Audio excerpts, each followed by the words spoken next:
Shalom, welcome. I'm Jonathan Hessen, and this is TV7's Editor's Note. And in today's edition, we will focus on the situation in the Gaza Strip, Israel, what is currently the status of President Donald Trump's 20-point plan, 21-point plan. J.D. Vance, the vice president, just mentioned that it's a 40-point plan. Who knows? But nonetheless, where are we at this point in time? The situation vis-a-vis Iran on the multi-front war that Israel has been defensively waging against this Ayatollah regime of Tehran that has declared time and again since its inception, or rather the revolution of 1979, that it is intending to eliminate the nation state of the Jewish people. That is obviously an ongoing aspiration of theirs, but nonetheless, Israel will not stand idly by to let that happen. And the situation in other countries that have either direct or indirect implications on the security of the state of Israel and the peace of Jerusalem. And to deliberate all that, I am more than pleased to welcome my dear friend and mentor, Dr. Rafael Bardaji, who formerly served as Spain's national security advisor, currently CEO of Worldwide Strategy. It's always a pleasure having you. Thank you for having me, Jonathan. Well, you were the national security advisor when the Spanish leadership was still sane, I must say. These days, we're seeing what they're doing, and really, it is more than strategic negligence. I really don't understand their mindset there. Maybe you want to set the record straight for a sentence or two, or... Well, I think we are living in an era where political leaders in Europe are becoming more and more irrational. They are mainly focused on domestic issues, and they don't measure, or they don't like to measure the implication of their words beyond the tactical moves in the domestic arena. No? It is very unfortunate, for instance, that the Spanish Prime Minister, the socialist Pedro Sanchez, threatened, actually, to speak the truth, he lamented not having nuclear weapons to force Israel for a deal in Gaza before the deal by Trump was signed. So I only know of two people that has threatened with the use of political or military use of nuclear weapons today, which is Putin in Russia and Pedro Sanchez in Spain. But the problem is that Putin has nuclear weapons. Pedro Sanchez has not, and it's totally irresponsible, crazy, and just playing with no respect at all to the Palestinians and to the Israelis and to the Jewish community everywhere. So I think, yes, it's very unfortunate that we have in Europe such a kind of leaderships today. It's the product of years of being disconnected totally from reality. But I hope that the change will come sooner than later. Absolutely. Well, this change needs to come not only in Spain, but in many, many countries. And well, I think that each country needs to deal, or the people of each country need to ultimately elect their leadership that will advance their societies for the interests of the people. Today, we see too many countries in Europe that really have leaderships that don't care about the strategic or national security interests of those countries. And security is not just strong power. It is economics, it is social, it is even cultural. And that is something that unfortunately has been really to the detriment of so many countries, so many leaderships, and so many peoples. But let's divert our attention to the Gaza Strip. The Islamist Hamas has conducted an attack against IDF soldiers. It was actually a coordinated attack, killing 2 soldiers, unfortunately, and wounding others. It has launched attacks against civilians, and also those that have come out and publicly stated that they're frustrated with Hamas, the manner in which it has conducted its affairs in the Gaza Strip.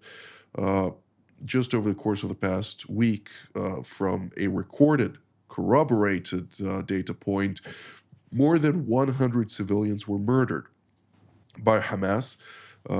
while, the international media is quite still about it. I wonder why. And all the while, we hear Hamas officials coming out now and stating, no, we're talking about a ceasefire of 3 to 5 years. We're not going to disarm. We're going to maintain our leadership position and govern the Gaza Strip. How are they so delusional? Well, first of all, Jonathan, I think the American administration released a statement yesterday through the social media saying that they believe that the attackers in Rafah from Hamas was the result of a kind of rogue battalion or platoon and not led or nurtured or sponsored by Hamas leadership. Whether this is true or not, in any case, what is clear, Hamas is trying about several things. First of all, is to reimpose the terror control over the Palestinians in Gaza, and we have seen that with the executions from day one of the ceasefire. Secondly, I think they are testing the limits and the reactions and the freedom of action of the IDF. Pushing militiamen, attacking, trying to ambush the soldiers behind the yellow line, which is under the responsibility and control of the Israeli forces. And thirdly, I think Hamas is also watching what the world is doing and saying, no, let's see whether, with repeating a statement that they are not going to give up the weapons, what the reactions are. They are trying to probably buy in time and disincentive the country that should be putting the forces in place. No? So phase one has been somehow accomplished, not fully. We are still waiting for the full recovery, the remains of the hostages and being back to Israel. But the second phase is probably going to be much more difficult because we need to instill in Hamas leadership and men that they are lost. They have lost this war, no? That they have no future and no hope. And the better they surrender completely, the better for them and for the rest of the world. No? But it's not easy, and we are still are in the very beginning of, unfortunately, what is going to be a long process. No? Absolutely. Well, I can say that from the people I've spoken with, specifically in Gaza and elsewhere related to this issue, have told me that the statement by the Americans was false, and the basics of what was talked about with regard to those incidents was that Hamas is trying to message the Palestinian people in Gaza that it is still part of the Mukawama, supposedly the resistance of Jewish sovereignty over what they view as Islamic lands, and that they are still a legitimate force willing to fight against Israel despite claims of defeat by many of the other groups. And therefore, this was just one more violation of President Trump's plans that we do see time and again occurring. And the State Department itself has come out and made an announcement that it has discussed with the guarantors of this so-called peace plan, as it's defined in Washington, both Qatar and Turkey in this context, that it expects them to rein in Hamas, which has been killing civilians, and it's doing so at will. I'm asking myself, to what degree will this charade continue, or are we expected to see a deliberate action that will bring a stop to those activities by this terrorist organization, which is still classified as such by the United States of America, European actors, the United Nations at that? Yeah, well, Jonathan, unfortunately, when I saw the image of the executions in the last days in Gaza, it reminds me the time the 1991 war of the international coalition against Saddam Hussein invasion of Kuwait. At the end of the month-long war, the population in the south, particularly around Basra, rebelled against Saddam Hussein. And the Americans and the rest of the coalition did nothing to support them, and they were massacred because the Iraqi troops could move by land, by helicopter, by everything, killing them without triggering any international reaction. I think Hamas is trying to say, okay, what we are doing is below the threshold of provoking an American reaction. Probably because there is no American reaction, there won't be any Israeli forceful reaction either, because the Americans will stop them or will constrain them not to act. No? So that's a very delicate issue, and I think at some point the IDF will have to re-engage and do the protection of some civilians if Hamas keeps executing them publicly, because first of all, it's a moral need, no? But secondly, it's because if the things proceed in that way, Hamas will reimpose total control and will be much more difficult to deal with Hamas in 6 months' time than today or tomorrow. No? Just a practical, Absolutely. tactical issue. Absolutely.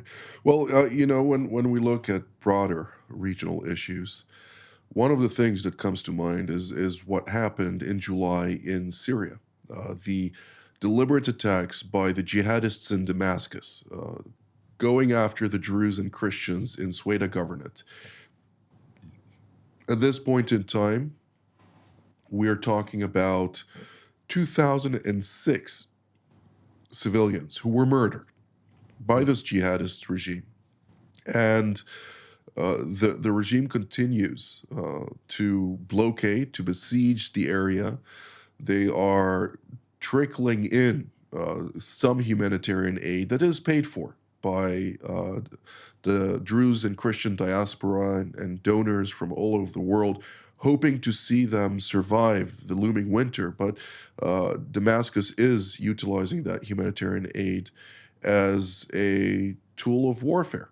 And due to the fact that the United States is so keen under the current administration to see the jihadists in Damascus, Al Qaeda and Islamic State and others, including the Europeans, want to see them succeed. But the United States wants to see them succeed so badly that they're willing to just turn a blind eye to those atrocities.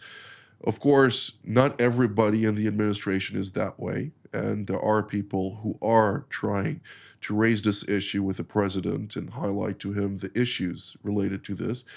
But too often we see, as you spoke about Basra, and we see now in Gaza, when certain leaders are so keen on seeing a reality change for the better, they're willing to turn a blind eye to things that are actually detriment to their own strategic objectives. Yes, indeed. I think, again, coming back to the 90s, the inaction of the Americans and the international coalition at that time was predicated on the basis of pragmatism and a realist assessment of the situation. And I think many in Washington today are falling in the same trap, saying that, okay, any alternative to the current regime in Damascus will be worse. Maybe, maybe not. I mean, but you need to do what Margaret Thatcher said. No, politics is not the realm of pragmatism, but is to make possible what is desirable. So I think the desirable outcome will be truly respectful of human rights, if not democratic, at least respectful of human rights for everyone, every minority from Damascus government. And they need to protect the minorities, particularly those who are closer to us, like the Druze and Christians, is an evident moral obligation for anyone. So I think we need to keep an eye, and we need to weigh the flag that this is not what we wanted and what we expected with the change of regime in Damascus, no? And we need to force the new government to behave more and more like any normal government, according to our views, no? But it's not going to be easy because pragmatism and realism are two powerful forces in play in many governments around the world and in the region particularly. Absolutely. But nonetheless, the power is of the people, and therefore the attempt to revoke the so called Caesar Act, which includes a list of sanctions, quite hefty sanctions, on Syria from the days of the Assad regime. Uh, the Senate has already passed a legislation to revoke this, but now it needs to go through Congress. I'm very hopeful to see that Congress will bring about a clause that will put it as a prerequisite too, namely that if the Damascus regime stands by the guidelines that have been established by President Trump himself, giving them a chance so long as they fulfill some prerequisites, sanctions will be lifted. If they go back to their jihadist aspirations, those sanctions need to be snapped back right into the forefront. Yeah, definitely. And any aid and support has to be conditional to the changes we would like to see in Syria and other countries around. I mean, also thinking in Lebanon, no? We have been giving checks very freely in the last decades with no outcome or positive result for us. So I think it's the time to rethink our approach and say, okay, if you need our help, you need to change in a few things like we said, no, protect the minorities, no, protect the Christians, protect the Druze, protect other groups, no, from the ethnic cleansing that the Muslim radical and jihadis are promoting in every corner in the world. No? Look at Absolutely. Africa. Look at Nigeria with, Al Jazeera was just reporting that there is no genocide in Nigeria against Christians. The proponent and mouthpiece of the Muslim Brotherhood coming out and pushing this disinformation right now, it's just horrendous to see those actors so blatantly lying about those atrocities. But the truth will prevail. That is something that I pray for and I hope for.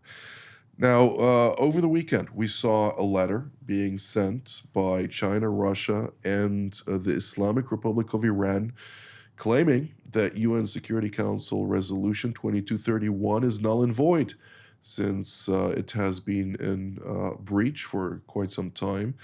And therefore, the snapback mechanism that has reinvigorated a host of resolutions of containing multiple sanctions against the Ayatollah regime in Tehran are also obsolete.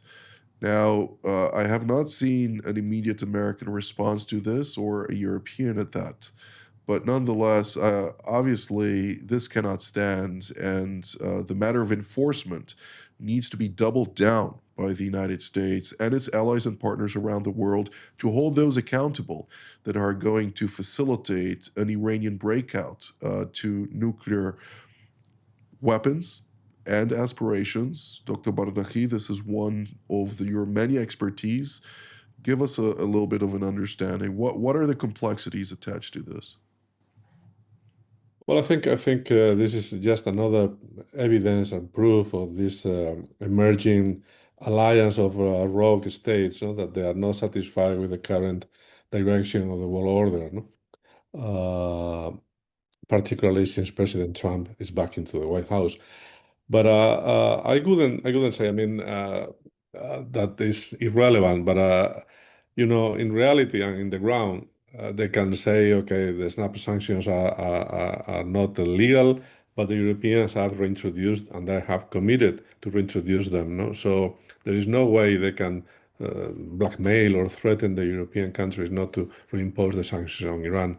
Secondly, even if the Iranians are saying we are going to develop again our nuclear program and the JCPOA restraints are over, well, I don't know how they are going to do that. No, sincerely, I think the 12 days war was devastating for their vision of where they were going to the nuclear with the nuclear arsenal, and I think it will have some hard time and many years in front of them to just be able to reintroduce the mechanics and everything and the procedures to start again the program. So without dismissing the threat because they are still there and they would like to have the nuclear weapon at some point, I think that point is really farther back in the future, thanks to the military action by the Israelis and the American forces. No? So it's probably more on the relevant on the diplomatic front today than on the specific of any nuclear advance by Iran. And yet, points of desperation usually trigger irrational behavior. We saw that during Imperial Japan periods where their decline was the trigger to the attack on Pearl Harbor, which ultimately led to their defeat again with the entry of the United States, of course.